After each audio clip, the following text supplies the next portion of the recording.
खबरों की तफसील।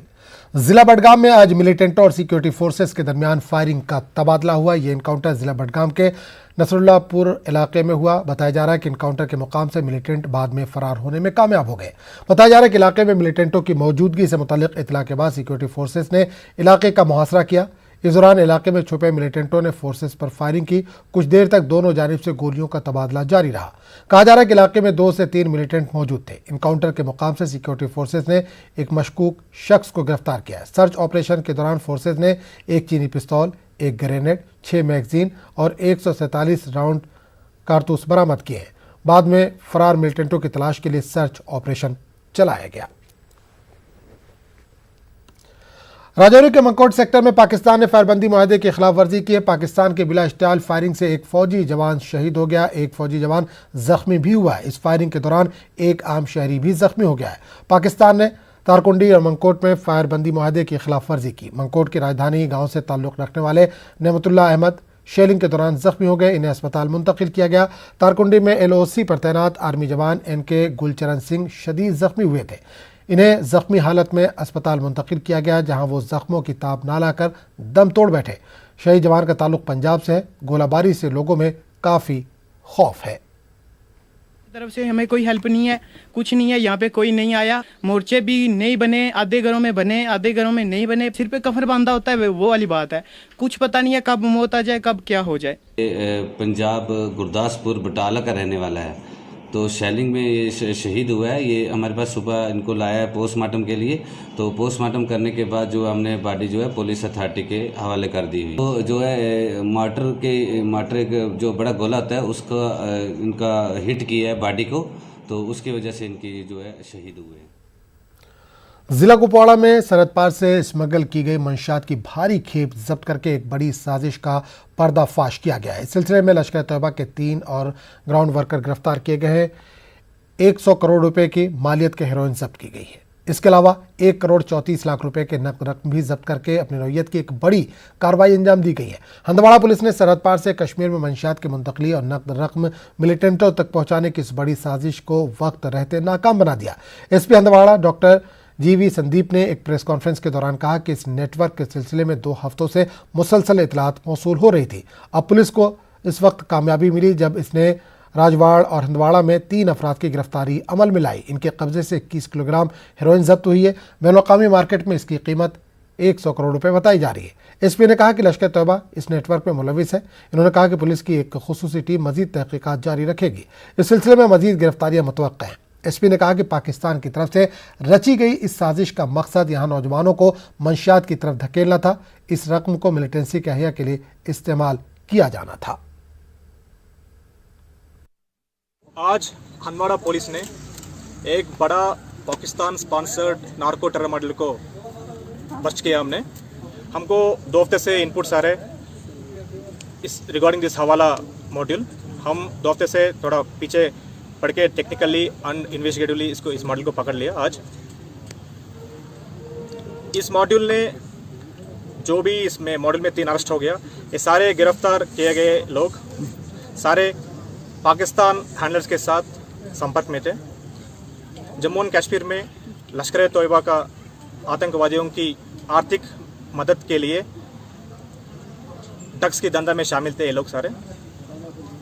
आज ड्रग डीलर्स और टेररिस्ट के बीच में संबंध एक्सपोज हो गया। It's a very big hawala racket where money is transferred without money movement and finance for terrorist activities. इसमें 3 लोगों का पहचान हो गई। इसमें मेन अक्यूज्ड है इफ्तिकार इंदिरा भी, ये लारीवाल रहने वाला है। He is very notorious drug smuggler in the Handwara district. Already बहुत FIR में थे बंदा। और दूसरा है इसका दामाद मोमिन पीर, वो वस्कुरा रहने वाला है। तीसरा है इकबाल उल इस्लाम, ये वस्कुरा में रहने वाला है। और more arrest are going to happen in this module. आप देखा होगा लास्ट 6 मंथ से हम बहुत नियरली 20 FIRs और registered against this narcotic smuggling. बहुत बड़ा शेर इसमें बड़ा लोग हुआ इन्वॉल्व इन दिस, सारे हम गिरफ्तार कर चुके हैं।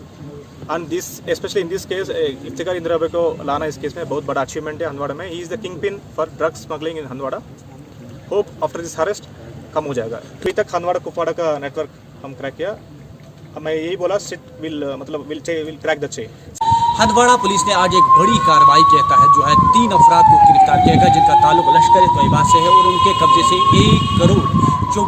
1 करोड़ 34 लाख रुपए जो है वो नकदी जब्त किए हैं, जबकि 21 केजी जो है हेरोइन जो जब्त किया गया है, जिसकी इंटरनेशनल जो मालियत बताई जाती है वो 100 करोड़ के मुताबिक बताई जाती है। एसएसपी ने कहा कि मजीद जो है तफ्तीश जारी है और मजीद लोगों को गिरफ्तार करने का जो है वो उन्होंने दावा किया। उन्होंने कहा कि जो भी इस नेटवर्क से लोग जुड़े हैं अनकरीब उनकी गिरफ्तारी अमल में लाई जाएगी। उन्होंने ये भी इशारा दिया कि इसमें कुछ टॉप लेवल के लोग भी शामिल हैं। तो उन्होंने इंदिया दिया कि जो सिट बनाया गया है उसके मुताबिक आने वाले वक्त में जो तफ्तीश शुरू की गई है मजीद गिरफ्तारियां इसमें मतवक्का है और ये पूरा नेटवर्क जो है वो बेनकाब हो सकता है।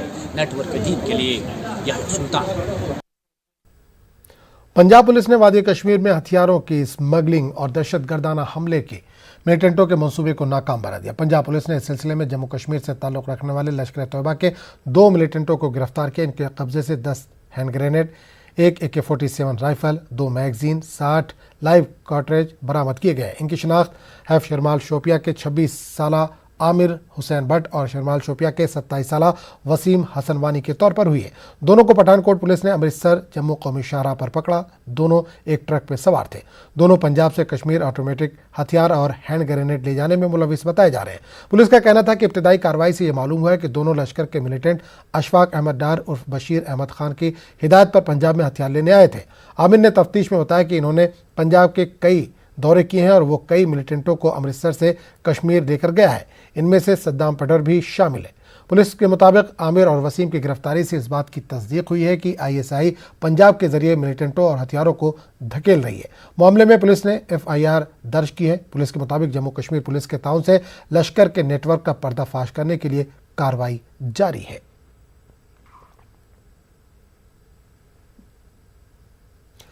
कस्बा पुलवामा के डांगरपुरा इलाके में आज बाद दोपहर एक नौजवान की लाश पुरस्कार हालत में मिली।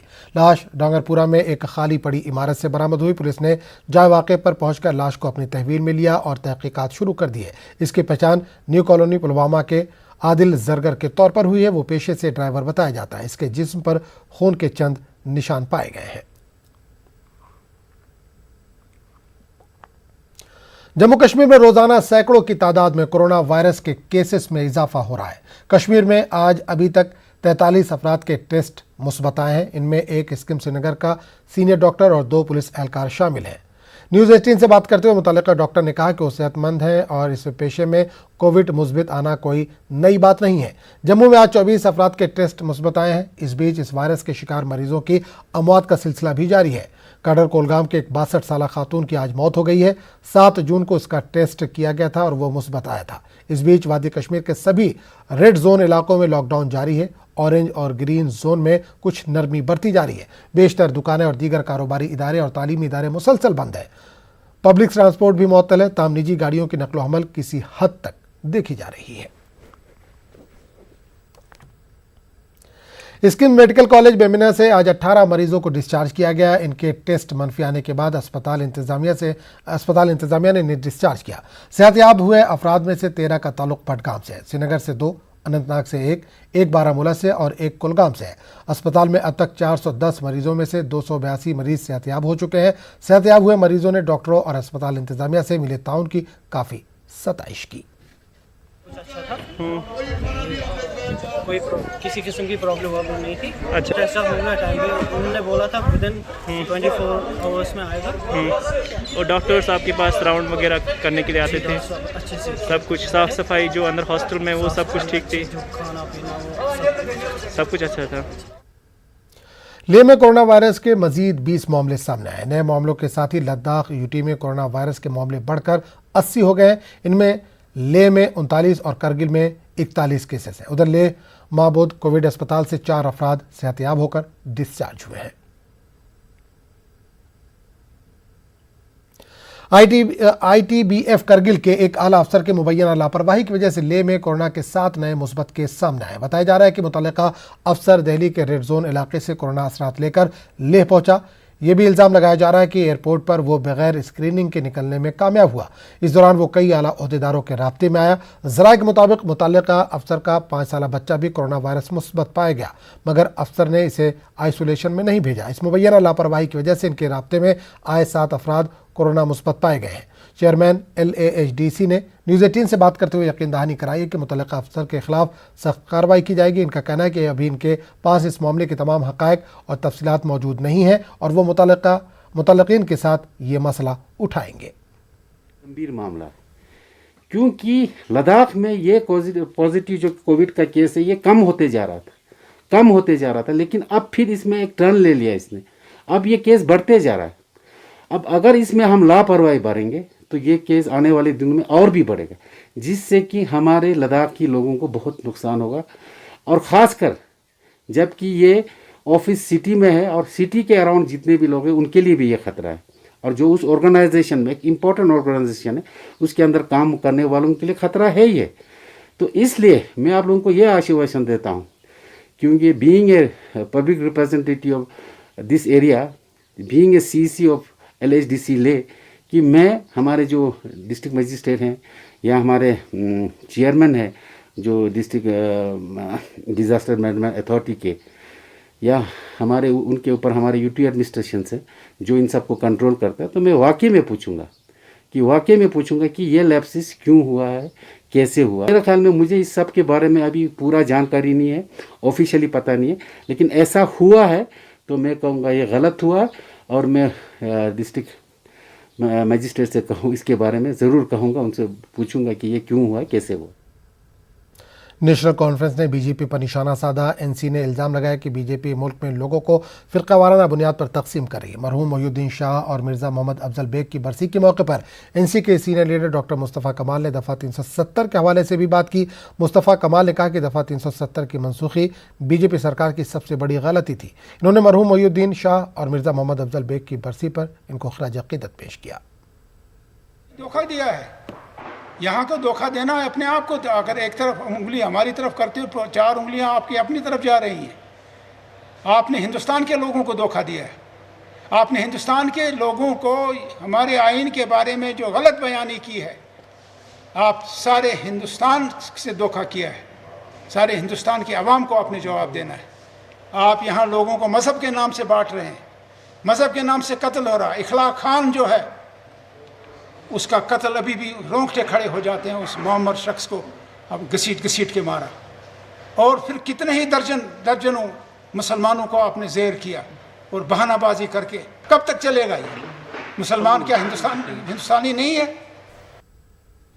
सरपंच अजय भारती के कत्ल के बाद सरपंच और पंच सिक्योरिटी को लेकर काफ़ी फिक्रमंद हैं। चौगाम कोलगाम के सरपंच विजय रैना ने वज़ीर-ए-आज़म नरेंद्र मोदी के नाम एक ट्वीट किया है। इन्होंने वज़ीर-ए-आज़म से अपील की है कि उनकी हिफाजत को यकीनी बनाए। रैना ने अपने महलूक दोस्त अजय भारती का हवाला देते हुए कहा कि इनके कत्ल के बाद वो और उनकी पूरी बरादरी खौफ और दहशत का शिकार है।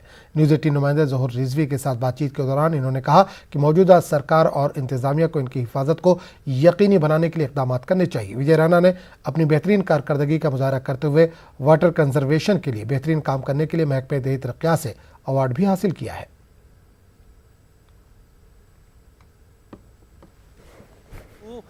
पंच और सरपंच साहब जो हैं, चाहे वो हिंदू हैं या मुसलमान हैं, इनको टारगेट किया जा रहा है, इनको मारा जा रहा है, और हमारी सुध लेने के लिए यहाँ की सरकार टोटली फेल है। इसलिए क्योंकि मोदी जी का जो हमें उन पर पूरा विश्वास है, जिस हिसाब से वो कश्मीर को फिर से जन्नत बनाना चाहते हैं, और जिस हिसाब से वो यहाँ पंचायतों के थ्रू और ULBs के थ्रू काम कर रहे हैं, लोग बहुत खुश हैं उस चीज़ से, उस काम से। लेकिन कहीं ना कहीं जो दुश्मन है वो ये नहीं होने देना चाहता है, जिसकी वजह से वो हर्डल क्रिएट करना चाहते हैं इस रिहेबिलिटेशन से रिलेटेड या पंचायतों से रिलेटेड। इसीलिए मैं मजबूर हो गया नरेंद्र मोदी जी को ये ट्वीट करने में कि हमें बचाइए, हमें उन्हीं पे अब विश्वास है। अजय भारती के कत्ल पर जिला पुलवामा के BDC चेयरपर्सन और पंचायती मेंबरान ने दुख का इजहार किया। इन्होंने कहा कि सरकार ने पंचायती मेंबरान को नज़रअंदाज कर दिया। इन्होंने कहा कि BDC चेयरपर्सन और पंचायती नुमाइंदों को आज तक सरकार की जानिब से सिक्योरिटी फराहम नहीं की गई। इन्हें जिला हेडक्वार्टर पर रिहायशी सहूलियात से भी महरूम रखा गया। इन्होंने LG से मुतालबा किया है कि उनकी हिफाजत को यकीनी बनाया जाए। के साथ ऐसा हुआ है, अगर उसके पास सिक्योरिटी होती, अकोमोडेशन होती, तो उसके साथ ऐसा नहीं होता। वैसा मसला हमारे साथ भी है, ना हमें कोई सिक्योरिटी कवर है और ना हमें कोई अकोमोडेशन है। अकोमोडेशन अगर किसी को है तो श्रीनगर में है, लेकिन मुझे बताइए कि वहाँ कौन आ जाएगा? एक गरीब श्रीनगर कैसे पहुँच जाएगा? अजय भारती जुस मोरुक तुहद मे बड़ बार दुख कि अंदर दिलस मज क्या सोमुत जम पे योतानत जम पे पत 3,000 रपन पे पन कल कुनमुत। एडमिटेशन दित तमिस कह साथ, कह अकोमोडेशन मीज तमिस, कह सिक्योरिटी मीज तमिस। यो दो यमो गडनेथ वोन कि दिमो तुम सिक्योरिटी, दिमो तुम बाकी चीज, दिमो तुम तनख्वाह 10,000 रुपये कि तिम वाद कर गवर्नमेंटन अस पूरे कहें। जितने भी बीडीसी के चेयरमैन है या 5 सरपंच है, उन सबको सिक्योरिटी दिया जाए। मैं गवर्नमेंट से एलजी साहब से अपील करता हूं ताकि और कोई 5 या सरपंच बीडीसी चेयरमैन ना मारा जाए। खबरों का सिलसिला